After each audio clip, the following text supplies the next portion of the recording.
इस दुनिया में बहुत सी चीजें हैं जिनके बारे में हम सोचते हैं कि वे बस कहानियां हैं। लेकिन क्या हो अगर वे कहानियां सच हो?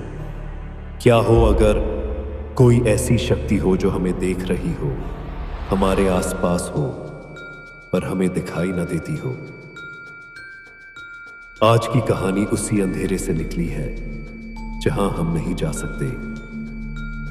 अनिमेष, एक आम आदमी जिसने एक पुरानी मूर्ति को अपना समझकर घर ले आया।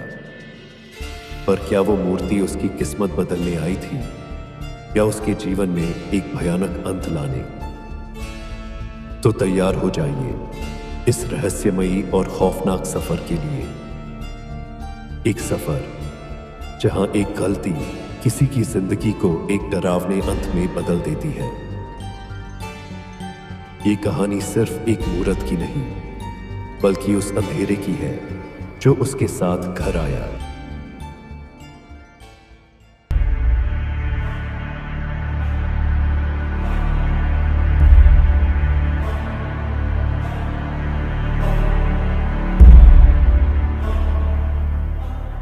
अनिमेष एक साधारण नौकरी पेशा व्यक्ति है जो खाली समय में पुरानी दुकानों में घूमना पसंद करता है। एक दिन शहर के बाहरी इलाके में एक पुरानी दुकान में उसे एक अजीब सी मूर्ति दिखाई देती है। यह मूर्ति पुरानी होने के बावजूद उसकी खूबसूरती में कुछ ऐसा था कि वह आकर्षित हो गया। दुकान का मालिक उसे रहस्यमय तरीके से कहता है, यह तुम्हारे लिए भाग्यशाली होगी। इस बात का गूढ़ अर्थ न समझते हुए अनिमेष वह मूर्ति खरीद लेता है और अपने घर ले आता है। शुरुआत में सब कुछ सामान्य रहता है। मूर्ति रखने के बाद अनिमेष के सपने बदलने लगते हैं। उसे भयानक सपने आने लगते हैं जहां वह एक अंधेरी छाया को अपनी तरफ आते हुए देखता है। वह इसे अपनी थकान का परिणाम मानता है, लेकिन धीरे धीरे उसके घर में अजीब घटनाएं घटने लगती हैं। दीवारों और कोनों में फंगस दिखने लगती है और फर्श पर एक अंधेरी छाया सी प्रतीत होती है। उसके व्यवहार में बदलाव आने लगता है। वह अकेला महसूस करने लगता है और एक अनजाने डर में जीने लगता है।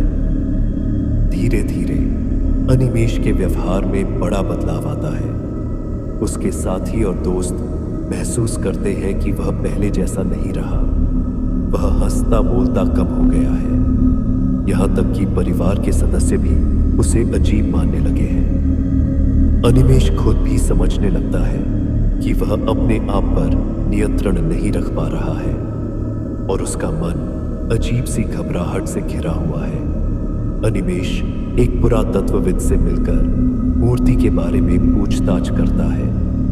पुरातत्वविद मूर्ति को देखते ही चौंक जाते हैं और उसे बताते हैं कि यह मूर्ति एक प्राचीन और प्रतिबंधित देवी काला देवी की है। इस देवी की पूजा के लिए लोगों को बड़े बलिदान देने होते थे।